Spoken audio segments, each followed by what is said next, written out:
हमारे इस नए एक्सप्लेनर में आपका बहुत बहुत स्वागत है। आज हम एक बेहद ही शानदार सफर पर निकलने वाले हैं। एक ऐसा सफर जो हमें भारत के विशाल और अद्भुत प्राकृतिक नज़ारों से लेकर यहाँ की मिट्टी में रचे बसे गहरे विश्वासों और यहाँ की बेहद वाइब्रेंट सांस्कृतिक बुनावट तक ले जाएगा। देखिए, भारत कोई आम भौगोलिक स्थान नहीं है, राइट? ये संस्कृतियों, जीवों और सदियों पुरानी परंपराओं का एक ऐसा अनूठा ताना बाना है जिसे समझना वाकई एक दिलचस्प अनुभव है। तो चलिए इस असाधारण विविधता को थोड़ा करीब से डिकोड करते हैं। तो आज के इस एक्सप्लेनर में हम किन चीजों पर फोकस करने वाले हैं, फटाफट से देखते हैं। हम इसे 4 हिस्सों में बांटेंगे। पहला, ए लैंड ऑफ मेगा डाइवर्सिटी। दूसरा, इंडिजीनियस फेथ्स एंड फिलॉसफीज। तीसरा, ए कॉन्फ्लुएंस ऑफ वर्ल्ड रिलीजन्स। और अंत में, the fabric of the nation. मतलब हम एकदम मैक्रो लेवल के नेचर से लेकर इंसानी पहनावों की माइक्रो डिटेल्स तक जाने वाले हैं। अब शुरुआत करने के लिए जरा इस नंबर पर गौर कीजिए, 45,500। ये भारत में पाए जाने वाले पौधों की दर्ज प्रजातियों की संख्या है। अब आप सोच रहे होंगे कि इसमें क्या खास है, तो इसे ऐसे समझिए, पूरी दुनिया की कुल जमीन का सिर्फ 2.5% हिस्सा भारत के पास है, सिर्फ 2.5%। लेकिन इतने छोटे से क्षेत्र में दुनिया की कुल प्रजातियों का 7.8% हिस्सा रहता है। ये आंकड़ा अपने आप में इस बात का एक जबरदस्त सबूत है कि यहाँ की कुदरत कितनी मेहरबान और विशाल है। और यही बात हमें हमारे पहले सेक्शन की तरफ ले जाती है, भाग 1, a land of mega diversity, the ecological canvas. आपको जानकर शायद हैरानी हो कि भारत दुनिया के उन गिने चुने 17 मेगा डाइवर्स देशों में से एक है जिन्हें उनकी बेमिसाल जैव विविधता के लिए जाना जाता है। पहाड़ों और झीलों का ये खूबसूरत नज़ारा तो यहाँ के इकोसिस्टम का बस एक छोटा सा ट्रेलर है। असल में यहाँ का प्राकृतिक परिदृश्य इतना विविध है कि आप दंग रह जाएंगे। एक तरफ घने जंगल और मीलों फैले घास के मैदान हैं, तो दूसरी तरफ समुद्री तटों के पास बेहद अनोखी आर्द्र भूमि या वेटलैंड्स हैं। और हाँ, वो विशाल और शुष्क रेगिस्तान भी इसी कैनवास का हिस्सा हैं। ऐसा लगता है जैसे प्रकृति ने अपने पैलेट का हर रंग यहाँ बिखेर दिया हो। और ये सारा इकोसिस्टम सिर्फ देखने में ही सुंदर नहीं है, बल्कि अविश्वसनीय रूप से जीवंत भी हैं। पेड़ों पर बैठे ये सफेद बगुले सिर्फ एक तस्वीर नहीं है, बल्कि ये उस विशाल बायोलॉजिकल चेन का हिस्सा हैं जिसमें जानवरों की 91,000 से भी ज्यादा प्रजातियां शामिल हैं। और सच कहूं तो यही वो हरा भरा और विविधता से भरा मंच है जिस पर सदियों से हमारी मानव सभ्यताएं फली फूली हैं। तो प्रकृति की इस शानदार विविधता से आगे बढ़ते हुए अब हम इंसानी ख्यालों और आस्थाओं की दुनिया में कदम रखते हैं। हमारा दूसरा section, indigenous faiths and philosophies, the ancient weavers. अगर हम इतिहास के पन्नों को पलटें तो देख पाएंगे कि भारत की अपनी मिट्टी से ये अनूठी विचारधाराएं कैसे पनपी। करीब 3000 से 2000 ईसा पूर्व के बीच सिंधु घाटी सभ्यता में हिंदू धर्म की जड़ें मजबूत होनी शुरू हुईं, जो दुनिया के सबसे पुराने धर्मों में से एक है। फिर 540 से 468 ईसा पूर्व के आसपास भगवान महावीर का दौर आया, जिन्होंने जैन धर्म के मूल सिद्धांतों को आकार दिया। इसके बाद 273 से 236 ईसा पूर्व के बीच सम्राट अशोक के समय में बौद्ध धर्म का भारत और उसके बाहर तेजी से विस्तार हुआ। और फिर काफी बाद में 15वीं सदी में गुरु नानक देव जी ने सिख धर्म की नींव रखी, जिसने समानता और भाईचारे का एक बिल्कुल नया और सशक्त संदेश दिया। अब जरा आज की धार्मिक जनसांख्यिकी पर नजर डालते हैं। ये काफी दिलचस्प है। जहां एक तरफ 83% आबादी हिंदू है, वहीं 13% मुस्लिम, 3% ईसाई, 2% सिख और 1% से कम में बौद्ध, जैन और अन्य समुदाय आते हैं। तो इससे हमें क्या समझ आता है? ये सिर्फ कुछ नंबर्स नहीं हैं।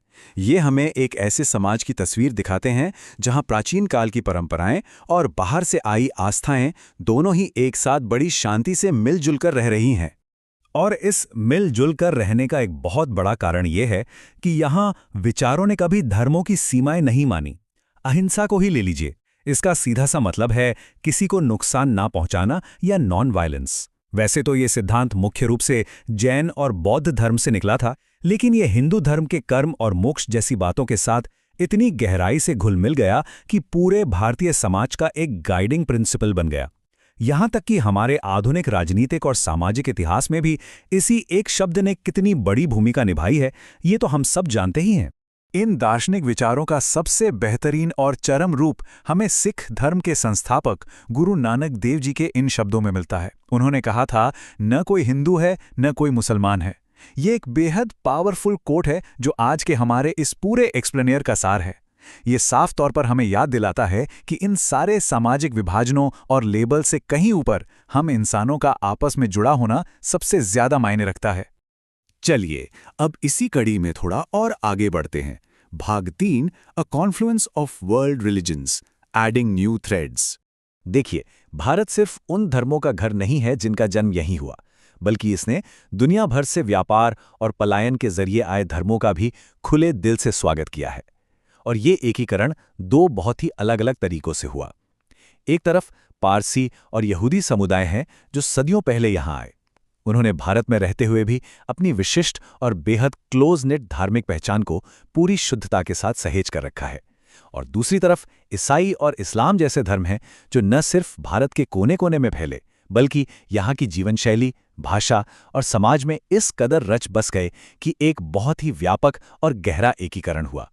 बाहरी आस्थाओं ने अपने मूल सिद्धांतों को कैसे बनाए रखा और साथ ही वो यहाँ के लोकल ढांचे में कैसे फिट हो गए, ये देखना सच में अद्भुत है।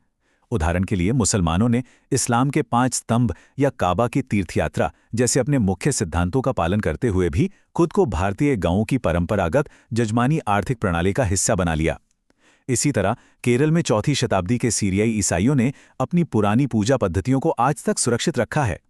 पारसी समुदाय को ही देख लीजिए, उन्होंने पवित्र अग्नि और धरती माता के प्रति अपनी श्रद्धा और टावर्स ऑफ साइलेंस जैसी अनूठी परंपराओं को बिना किसी बदलाव के आज भी कायम रखा है।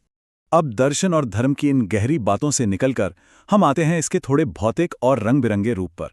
हमारा चौथा और आखिरी section, the fabric of the nation, woven identities.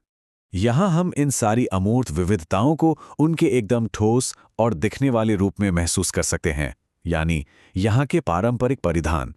सबसे खास बात यह है कि हर राज्य का अपना एक बिल्कुल अलग धागा और स्टाइल है। दक्षिण में तमिलनाडु की वो भारी भरकम कांजीवरम साड़ी से लेकर पश्चिम में गुजरात की बेहद बारीक बुनाई वाली पटोला साड़ी तक, या फिर असम की पारंपरिक मिखला चादर और पंजाब का मशहूर पटियाला सलवार। हर राज्य के कपड़े अपनी खुद की एक कहानी सुनाते हैं, और ये कहानियां सीधे वहां के मौसम, भूगोल और सदियों पुराने स्थानीय कौशल से जुड़ी होती हैं। तो समझने वाली बात यह है कि ये पारंपरिक परिधान, चाहे वो राजस्थान की बंधनी हो या पंजाब की फुलकारी, ये सिर्फ अच्छे दिखने वाले कपड़े या फैशन ट्रेंड्स नहीं हैं, बिल्कुल नहीं। ये एक तरह से किसी भी इंसान के इलाके, उसके धर्म और समाज में उसकी जगह का एक पहन सकने वाला सिंबल है। जब कोई इन कपड़ों को पहनता है तो वो सच मानिए सिर्फ फैब्रिक नहीं पहनता, बल्कि वो अपनी पूरी हिस्ट्री और अपनी सांस्कृतिक पहचान को ओढ़ रहा होता है। तो अब जब हमने भारत के इकोसिस्टम, यहाँ की आस्थाओं और यहाँ के परिधानों की इन जटिल लेकिन बेहद खूबसूरत परतों को एक्सप्लोर कर लिया है, तो आखिर में एक बहुत ही बड़ा सवाल खड़ा होता है। आज के इस दौर में जहां आधुनिकीकरण और वैश्वीकरण सब कुछ इतनी तेजी से बदल रहे हैं, ऐसे में भारत के शानदार और विशाल ताने बाने की अगली परत में कौन से नए धागे बुने जाएंगे? ये एक ऐसा सवाल है जो हमें ये सोचने पर मजबूर करता है कि परंपराओं की जड़ें चाहे कितनी भी गहरी क्यों ना हो, विकास और बदलाव हमेशा एक नई कहानी बुनने के लिए तैयार रहते हैं। इस एक्सप्लेनर में हमारे साथ जुड़ने के लिए आपका बहुत बहुत शुक्रिया।